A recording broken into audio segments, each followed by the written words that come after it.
नमस्कार, आप देख रहे हैं द क्रेडिबल न्यूज। मैं हूं शालिनी। दोस्तों, देश में आज कितने बड़े बड़े मुद्दे चल रहे हैं। इंडिगो की फ्लाइटें ठप्प हो रही हैं, चुनाव आयोग पर लगातार सवाल उठ रहे हैं, एसआईआर को लेकर देश भर में हंगामा हो रहा है, बीएलओज लगातार काम के दबाव में अपनी जान दे रहे हैं, अदालतें सरकार को फटकार लगा रही हैं। लेकिन इसी बीच अचानक से एक 45 साल पुरानी फाइल खोल दी जाती है, जैसे देश की सारी समस्याएं खत्म हो गई हों और अब बस एक ही राष्ट्रीय संकट बचा हो। सोनिया गांधी का 1980 की वोटर लिस्ट में नाम क्यों था?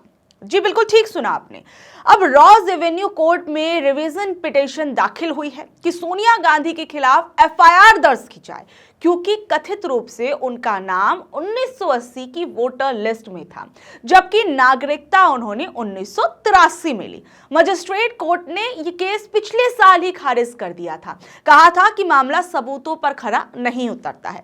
लेकिन अब चुनावी माहौल, एसआईआर का विवाद और जनता का ध्यान भटकाने की जरूरत, सब मिलकर इस पुरानी फाइल पर फिर से जान फूंक रहे हैं। याचिका में पूछा गया कि 1980 में उनका नाम कैसे जुड़ा, कौन से कागज दिए गए, क्या फर्जी दस्तावेज लगे और फिर 1982 में नाम क्यों हटाया गया। ठीक वही सवाल दोहराए जा रहे हैं जिन पर कोर्ट जो है वो पहले ही कह चुका है कि ये मामला एफआईआर के लायक भी नहीं है। लेकिन अब फिर से पिटीशन, फिर से पुरानी बातों की धूल झाड़कर राजनीति में नया तमाशा बनाया जा रहा है। सवाल यह है कि क्या ये सच में 45 साल पुराना सच जानने की कोशिश है, या आज के असली मुद्दों से जनता का ध्यान भटकाने की फिर एक कोशिश की जा रही है। सोचिए, जब देश में वोटर लिस्ट में लाखों डुप्लीकेट नाम मिल रहे हैं, गुजरात में 17 लाख मृत वोटर पकड़े जा रहे हैं, बिहार में एसआईआर फेल बताया जा रहा है, बीएलओज अपनी जान दे रहे हैं, तो तब क्या ये समय सोनिया गांधी की 1980 की वोटर लिस्ट वाली फाइल खोलने का है? ऐसा नहीं लगता कि ये देश हित का मामला है। ये एक साफ तौर पर राजनीतिक रणनीति लग रही है। पुरानी फाइलें खोलो, नया विवाद बनाओ, विपक्ष को घसीटो, जनता का ध्यान असल गड़बड़ियों से हटा दो।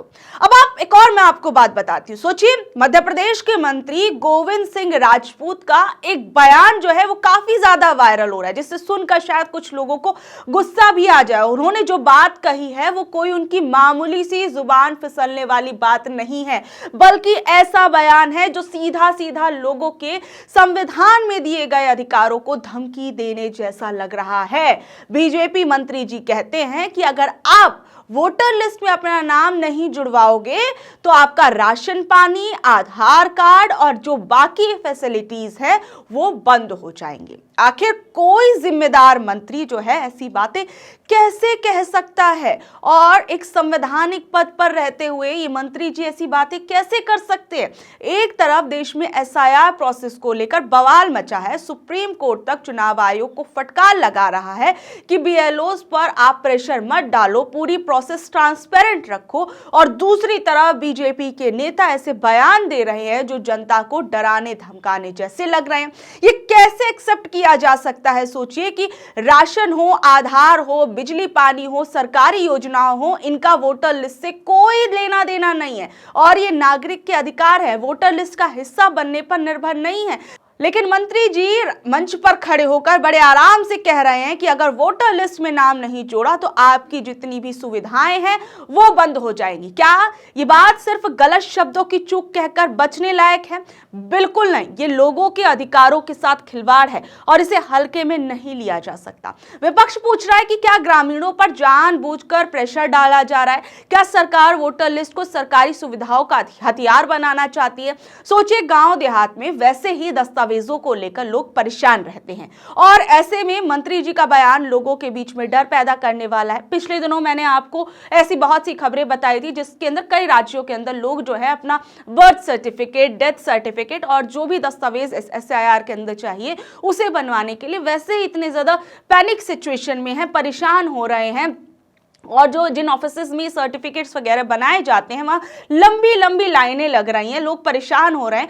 तो अब आप सोचिए बीजेपी नेता का ये बयान क्या उन लोगों के बीच में और ज्यादा पैनिक क्रिएट नहीं करेगा? क्या इससे लोगों की स्थिति और नहीं बिगड़ जाएगी? और सबसे बड़ी बात, इन तमाम चीजों को जो बीजेपी पार्टी का सिस्टम हो, जो जिस राज्य में उनकी सरकार है, अन्य राज्यों में ये सिस्टम इन तमाम चीजों को कैसे हैंडल करेगा, ये अपने आप में सबसे बड़ी बात है।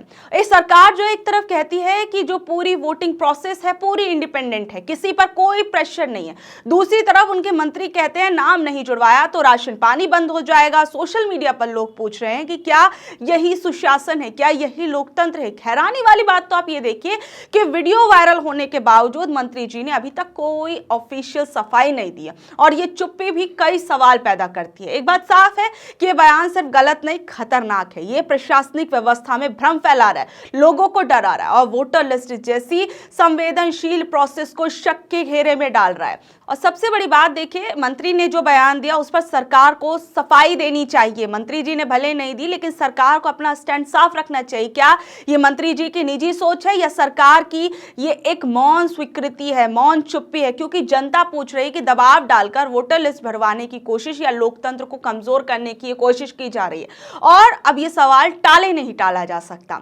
वहीं अब आपको मैं एक और खबर बताती हूँ, बिहार में डुप्लीकेट वोटर्स की गड़बड़ी वाली, जो काफी बड़ी खबर है लेकिन बहुत से बड़े न्यूज चैनल्स ने आपको इस खबर को शायद ही दिखाया। बिहार में एडीआर ने सुप्रीम कोर्ट में साफ साफ आरोप लगाए हैं कि चुनाव आयोग की पूरी एसआईआर प्रोसेस नाकाम रही है, क्योंकि जिन 5 लाख फर्जी और डुप्लीकेट्स वोटर्स को हटाया जाना चाहिए था वो आज भी वोटर लिस्ट के अंदर मौजूद हैं। सुप्रीम कोर्ट में प्रशांत भूषण ने कहा कि अक्टूबर में डुप्लीकेट नाम आयोग को दिखाए गए थे, वो फाइनल लिस्ट में अभी भी जस के तस बैठे हैं, जबकि चुनाव आयोग ये दावा कर रहा था कि एसआईआर के बाद सब कुछ क्लीन हो गया। इससे भी बड़ी बात ये सामने आई है कि ईसीआई के पास डुप्लीकेट पहचान कर हटाने वाले सॉफ्टवेयर मौजूद है लेकिन वो खुद उसे चलाने को तैयार नहीं। आखिर क्यों?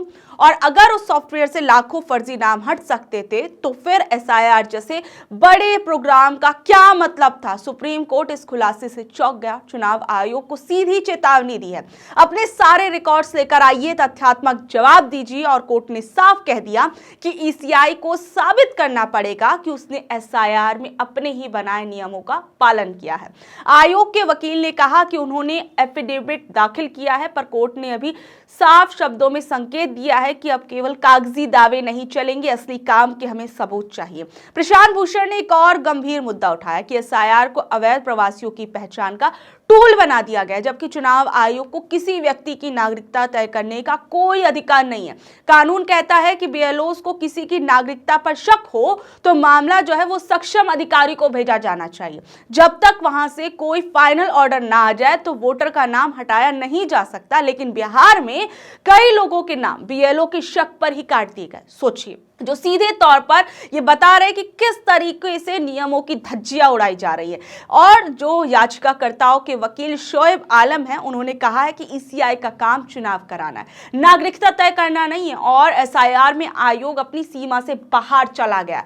बिहार की पूरी वोटर लिस्ट प्रोसेस को लेकर अभी बड़ा सवाल खड़ा हुआ है कि आखिर एसआईआर से क्या सुधार हुआ। अगर लाखों डुप्लीकेट नाम अभी भी मौजूद हैं और अगर ट्रांसपेरेंसी नहीं बरती गई है और अगर आयोग अपने ही सॉफ्टवेयर का इस्तेमाल नहीं कर रहा है तो एसआईआर का असली मकसद क्या था? सुप्रीम कोर्ट ने साफ कह दिया है कि ईसीआई को अब हर कदम का हिसाब देना होगा। ये मामला सिर्फ बिहार की वोटर लिस्ट का नहीं है बल्कि पूरे देश की डेमोक्रेसी का है। अब वहीं मैं आपको एक और मामला बताती हूँ। पीएम मोदी जी के गृह राज्य गुजरात का हाल देखिए। गुजरात में एसआईआर की प्रोसेस ने एक चौंकाने वाला सच सामने ला दिया है। वोटर लिस्ट में 17 लाख से ज्यादा मृत वोटर अभी भी दर्ज हैं। सोचिए, एक राज्य की वोटर लिस्ट में इतने भूतिया वोटर। चीफ इलेक्टोरल ऑफिसर की रिपोर्ट खुद कह रही है कि पिछले 1 महीने में 5 करोड़ से ज्यादा फॉर्म बांटे गए और अब तक लौटे हुए फॉर्म को डिजिटलाइज करने का काम जो है वो जारी है। लेकिन असली तस्वीर ये है कि जो 6.14 लाख लोग अपने पते से गायब है, लगभग 30 लाख लोग हमेशा के लिए गुजरात छोड़ चुके हैं और लगभग 3.25 लाख लोग डुप्लीकेट यानी 2 जगह पर वोटर पाए गए हैं। तो सवाल उठता है कि एसआईआर का इतना बवाल जो है देश भर में मचा हुआ है, संसद में ये पूरा मामला चल रहा है, तो ये गड़बड़ी आखिर इतने सालों से कैसे चलती रही है।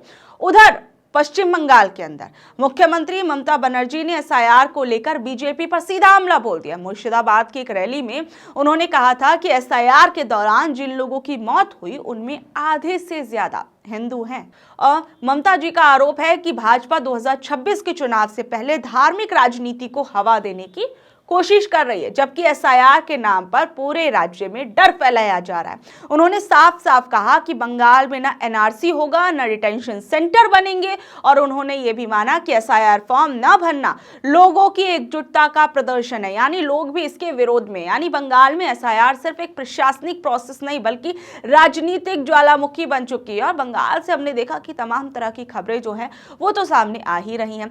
अब एक तरफ गुजरात की वोटर लिस्ट में 17 लाख लोग जो है वो मृत पाए गए हैं, दूसरी तरफ बंगाल में एसआईआर फॉर्म भरने से डर रहे बीएलओ देश भर में दबाव झेलते झेलते टूट रहे हैं। सवाल यही है कि क्या एसआईआर सुधार की प्रोसेस है या देश भर में अराजकता फैलाने वाला एक नया संकट है। चुनाव आयोग को अब हर राज्य की गड़बड़ी का जवाब देना ही होगा, क्योंकि कोर्ट भी ये कह चुका है एसआईआर जैसी प्रोसेस जो है वो मजाक नहीं है, ये हमारी लोकतंत्र की रीढ़ है और इसमें गड़बड़ी पूरे सिस्टम को हिला सकती है। अभी हाल फिलहाल में जब ये बीएलओ वाला मामला सुप्रीम कोर्ट के अंदर गया तो सुप्रीम कोर्ट ने साफ तौर पर ये कह दिया कि जो बीएलओस पर अगर ये काम का प्रेशर बढ़ रहा है तो आपको अपना स्टाफ बढ़ाना चाहिए। हालांकि यहाँ पे चुनाव आयोग लगातार कहता रहा कि नहीं भैया सब कुछ ठीक है सर, ग्राउंड पर सब कुछ एकदम चकाचक चल रहा है, कोई ऐसी परेशानियां नहीं है। चुनाव आयोग अपनी बात पर अड़ा रहा, लेकिन सुप्रीम कोर्ट ने ये साफ तौर पर कह दिया कि अगर आप कि यहाँ पर बीएलओस की कमी है तो आपको अपना स्टाफ बढ़ाना चाहिए। यानी बीएलओस का जो संकट है उस पर कहीं ना कहीं सुप्रीम कोर्ट ने एक तीखी और तल्ख टिप्पणी की है।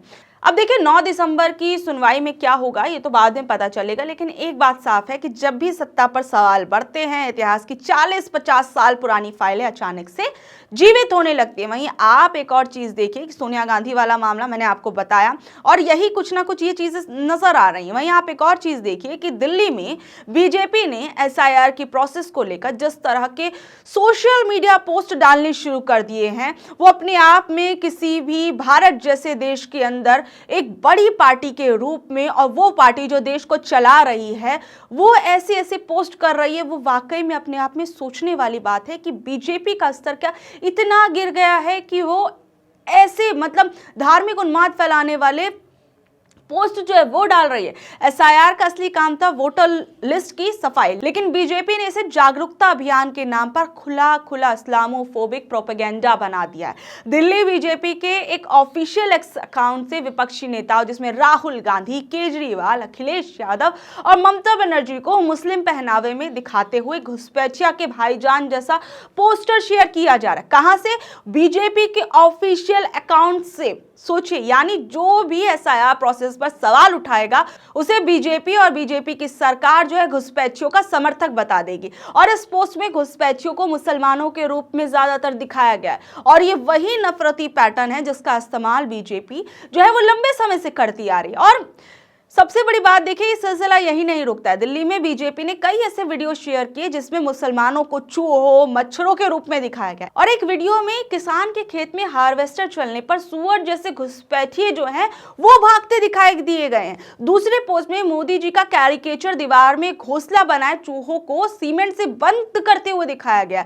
ये पोस्ट बीजेपी के हैंडल से जो है वो शेयर की गई है और उन चूहों पर बड़े बड़े अक्षरों में लिखा था घुसपैठिए। और सबसे शर्मनाक रील तो वो थी जिसमें मुस्लिम परिवार को मच्छर के रूप में दिखाया गया, मानो एसआईआर प्रोसेस एक मच्छर भगाने की कॉइल हो। और ये सब दिखाता है कि बीजेपी की रणनीति जो है वो साफ है, मुसलमानों को एक समस्या के रूप में दिखाना, मुसलमानों को आम जन देश के अंदर रहने वाले जो लोग हैं उनके दिमाग में उनके लिए एक नफरती पैटर्न जो है वो लगातार तैयार करना। और कहीं ना कहीं अपनी इन पोस्ट के जरिए बीजेपी करने की कोशिश कर रही है। ये सब उस समय हो रहा है जब एसआईआर के प्रेशर में बीएलओस लगातार अपनी जान दे रहे हैं। सिर्फ यूपी में 12 दिनों में 10 बीएलओस की मौत हो गई, 3 ने अपनी जान दे दी, लेकिन बीजेपी की पोस्टों में इन मौतों की चर्चा नहीं हो रही है। वो सिर्फ मुसलमानों को डराने, नीचा दिखाने, समाज में विभाजन पैदा करने के लिए बनाई पोस्ट जो है वो शेयर कर रहे हैं, जबकि चुनाव आयोग के जो आंकड़े हैं वो बताते हैं कि बिहार में विदेशी वोटरों की हिस्सेदारी सिर्फ 0.012% थी।